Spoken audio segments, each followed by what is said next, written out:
আমাদের এত খারাপ সময় এসে গেল যে জিতার জন্য বা নিজের ইচ্ছা পূরণ করার জন্য আপনারা 300টা ক্রিকেটারের লাইফের সাথে আপনারা খেলা শুরু করলেন। দেখেন এখানে 15টা ক্লাবের চেয়ে বড় বিষয় হলো আপনারা যে সিদ্ধান্তটা নিতে যাচ্ছেন, আপনার 300টা ক্রিকেটারের কথা মাথায় রাখতে হবে।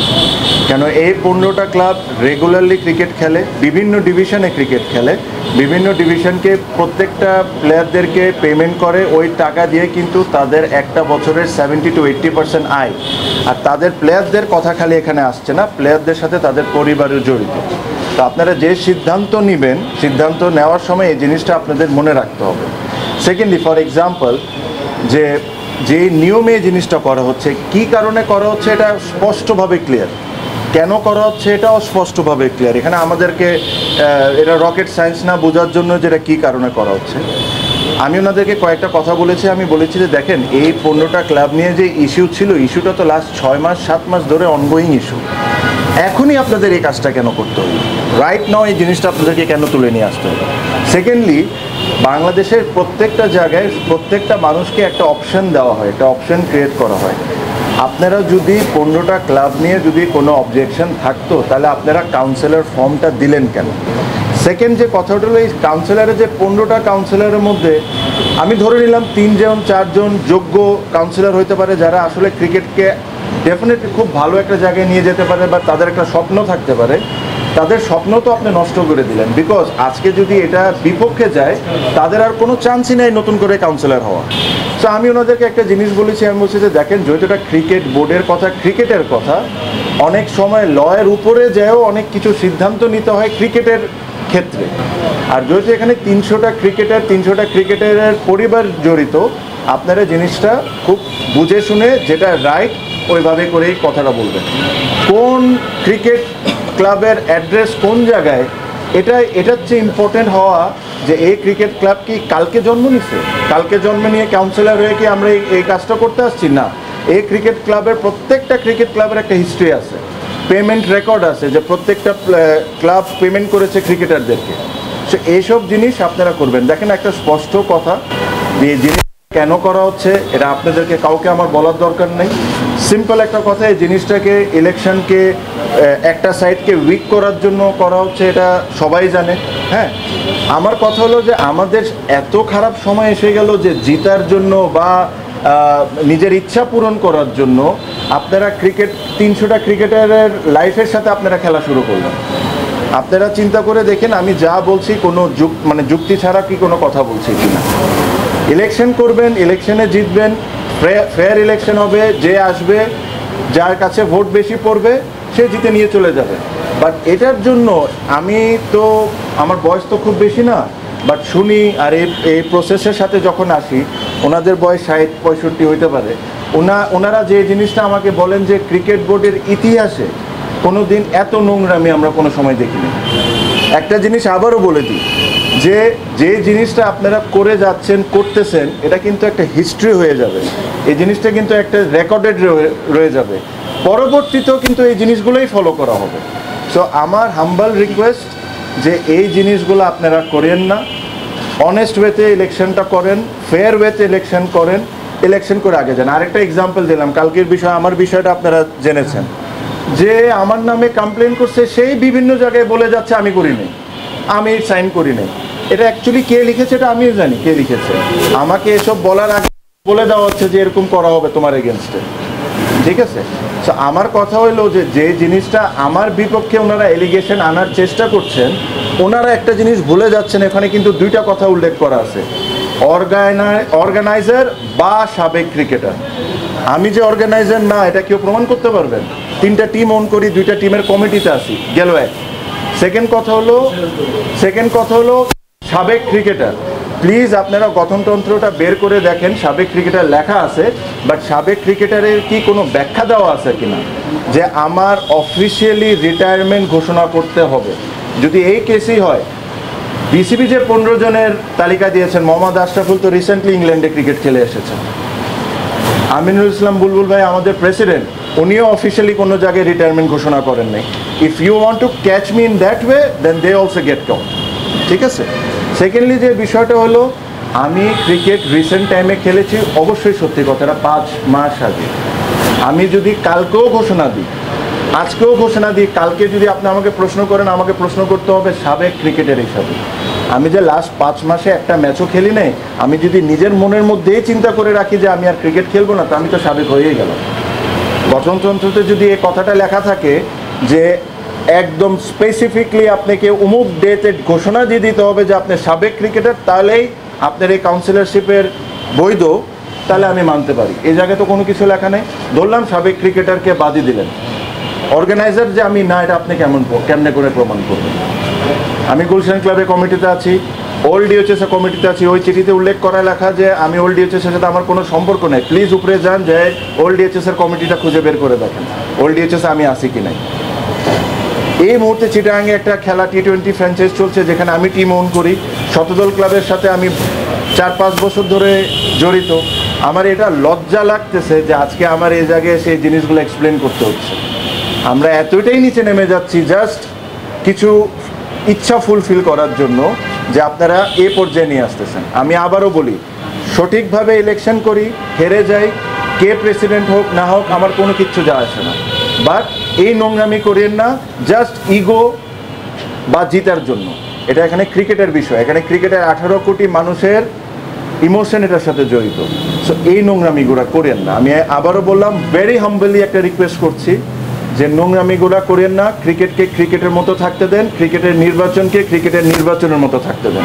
এর চেয়ে বেশি আমার আর কোনো কিছু বলার নেই। আমি একটা জিনিস একটু আলোচনা করতে চাই। আপনি কালকে ওল্ড ডিএচএস ক্লাবের আপনি কেউ নন। এই চিঠিটা নিয়ে যে ঘটনাগুলি রয়েছে, একটু আগে আপনি বলছিলেন যে আপনার সম্পর্কে যা যা করা হবে সেগুলো আপনাকে আগে থেকে জানানো হয়। এটা আপনাকে আগে থেকে জানানো হয়েছিল কিনা? হ্যাঁ, এটা আমি জানতাম। এটা আমার পক্ষে বলা সম্ভব না, এটা কি হচ্ছে না হচ্ছে। বাট চিঠিটা খুবই হাস্যকর ছিল আমার কাছে মনে হয়। তো যদি কাজটা করেন প্রপারলি, প্রফেশনালি করেন, যে চিঠির দাবি করছেন সে আবার যেরকম উল্টায় না যাক যে আমি করিনি। এটা তো হাস্যকর একটা ব্যাপার হয়ে গেছে। আর আমার কাউন্সিলরশিপ যদি আপনারা চ্যালেঞ্জ করেন, এটা একটা লজ্জার বিষয় ভাই, এটা একটা লজ্জার বিষয়। Because I get qualified in every sector, ঠিক আছে? সো আর এটা যদি চ্যালেঞ্জ হয়, এটা যদি আমাকে ব্যান্ডও করে দেওয়া হয়, এটা কেন করে দেওয়া হচ্ছে এটা তো আপনারা সবাই বুঝবেন। প্রত্যেকটা মানুষ বাংলাদেশের বুঝবে কেন করা হচ্ছে। নির্বাচন কমিশনকে জিজ্ঞেস করেছিলেন যে চিঠিটা যিনি দিয়েছেন উনি বলছেন ওনার নাম? আমার এই বিষয়ে কোনো প্রশ্নই করেননি, আমাকে না এটার বিষয়ে কোনো টাইম দিয়েছেন। তো আমি আমার কাছে মনে হয় যে এই জিনিসটা ওনারা অ্যাকসেপ্টই করেন নাই। বিকজ এখানে আরেকটা বিষয় আছে যে কালকে আমি নিউজে দেখছিলাম যে অনেকে ভোটার আইডি দিয়ে জিনিসটা জমা দিতে হচ্ছিল। তো যে ব্যক্তি আমার নামে এটা জমা দিয়েছেন সে তো প্রেজেন্ট ছিলেন না, তো প্রবাবলি ওই কেসে এটা করে না। এর চেয়ে ইম্পর্টেন্ট যে জিনিস, যে ব্যক্তি জমা দিয়েছেন সে কোন ক্লাবের কাউন্সিলর, সে কোন ক্লাবের কমিটিতে আছেন বা কোন ক্লাব ওন করেন। আজকে ওখান থেকে কেউ দাঁড়ায় এসে আরেকজনের নামে অভিযুক্ত করতে পারবেন, এখানে তো একটা অথরিটি আপনার লাগবে। যাই হোক, ওটা বড় বিষয় না। যেহেতু আমাকে এটাকে নিয়ে কোনো কিছু প্রশ্ন করে নাই বা অ্যাভয়েড করে নাই, আমি নিজের থেকে কথাটা তুলে আমি কয়েকটা কথা ওখানে বলেছি। তাহলে আমি মনে করছি যে হয়তো বা এই চিঠিটা অ্যাকসেপ্ট করা হয় নাই। বাট কালকে যেটা করা হবে না, এটা নিয়ে অবাক হয়েন না। আমি আপনার সাথে আমার প্রশ্ন সেটা হচ্ছে যে আপনার যেহেতু বিসিবি নির্বাচন কমিশন বিসিবি টাকা দিয়ে তাদেরকে রেখেছে, আপনি তাদের এখন পর্যন্ত যা হচ্ছে সব নিয়ন্ত্রিত বিসিবি প্রেসিডেন্টের মাধ্যমে হচ্ছে, চিঠি দিয়ে সব কিছু দিয়ে। আপনি কি মনে করেন ন্যায্য অধিকারটা পাবেন আজকে কাউন্সিলরশিপ নেওয়ার জন্য? আমার কাছে একটা জিনিস সিম্পল। ধরেন আমি আমার যেহেতু গুলশান ক্লাবের সাথে আমি জড়িত, আমি ওটারই একটা ছোট এক্সাম্পল দিই। আপনারা জানেন যে লাস্ট প্রিমিয়ার লিগের সময় প্রত্যেকটা প্লেয়ারের পেমেন্ট কিন্তু 50%-এর কম হয়ে গেছিল। প্রত্যেকটা প্লেয়ারের পেমেন্ট, কোন প্লেয়ার টিম পাবে না এটা নিয়ে কিন্তু অনেক বড় আশঙ্কা ছিল একটা, যে আসলে কি খেলতে পারবো কি পারবো না। তো যখন গুলশান ক্লাবের যারা ছিলেন ওনারা যখন আমাকে অ্যাপ্রোচ করেন যেটা দায়িত্ব নেওয়ার জন্য, তখন আমি যখন দায়িত্বটা নিয়ে আমি একদম এক্স্যাক্ট অ্যামাউন্টে বললাম 1 কোটি টাকা খরচ করেছি। আমরা 1 কোটি টাকা খরচ করে এখানে লিটন দাসের মতো প্লেয়ারকেও ও খেলেছে, প্লাস আন্ডার-19-এর most of the under nineteen players including the captain এখানে খেলেছে। আমার যে এক্সপেকটেশন ছিল এই ক্লাব থেকে তার চেয়ে ওভার অ্যাচিভ করেছেন এরা। তো যখন একটা ক্লাবকে এরকম কেউ স্পন্সর করে, তো স্পন্সর করে, এখানে তো আর কেউ টিভি রাইটসের টাকা পায় না, স্পন্সরশিপের টাকা পায় না, কেউ না কেউ দায়িত্ব নেয়, নিজের পকেটের টাকা খরচ করে টিমটা চালায়। আর এটার বিনিময়ে কী পায়? কাউন্সিলরশিপ পায়, দায়িত্ব নেয় 3-4 বছরের। আজকে যদি আমার এই ভোটিং রাইটসটা আমার থেকে নিয়ে নেওয়া হয়, আমি তো নেক্সট 3 বছরের কাজ আমি যদি ফাইন্যান্সিং আর না করি, এই টাকা পয়সার দায়িত্ব কি ইসি নিবে না বিসিবি নিবে? এই 20টা প্লেয়ারের দায়িত্ব কে নিবে? এখানে 15টা প্লেয়ার টিমের কথা আসতেছে, 300টা প্লেয়ার। এই 300টা প্লেয়ারের 15টা কাউন্সিলর যদি ব্যাকআউট করে, এই 300টা প্লেয়ারের দায়িত্বটা কে নিবে? বিসিবি, ইসি না অন্য কেউ? ঠিক আছে, আমার কথা ইজ ভেরি সিম্পল।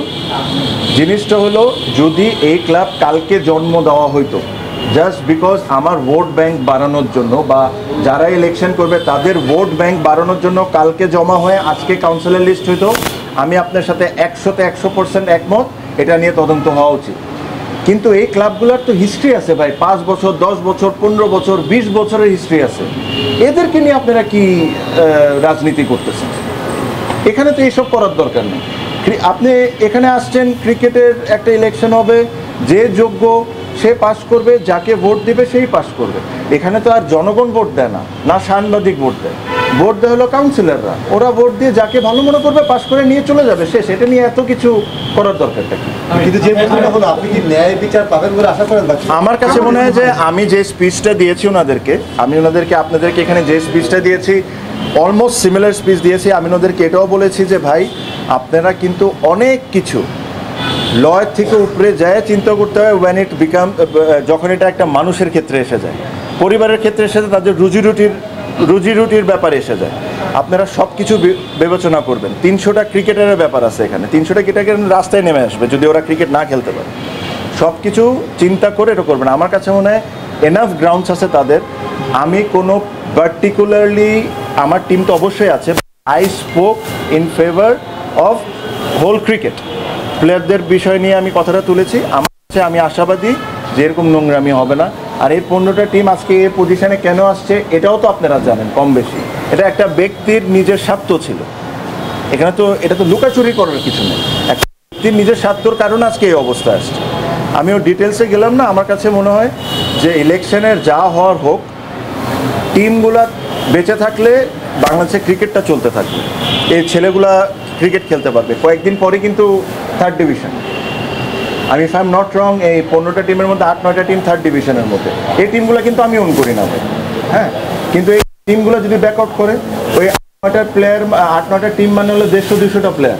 এই 150-200টা প্লেয়ারের দায়িত্ব কে নেবে? ইসি না বিসিবি?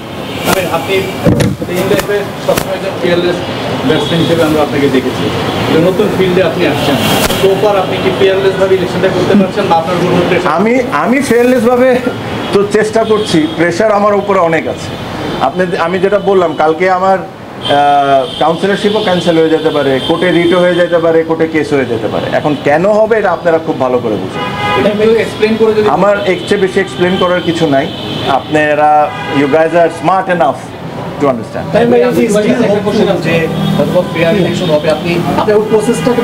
ভাই, হোপফুলের বিষয় আসে না এখানে। ফ্লেয়ার ইলেকশন কেন হবে না? আমি বারে বারে একটা কথা বলি, আমাদের যে এই মুহূর্তে যে গভর্নমেন্টটা আছেন, এই গভর্নমেন্টের দায়িত্বের মধ্যে কি এটা নাই? ওয়ান অফ দ্য দায়িত্বের মধ্যে কি এটা নাই যে রিফর্ম করা?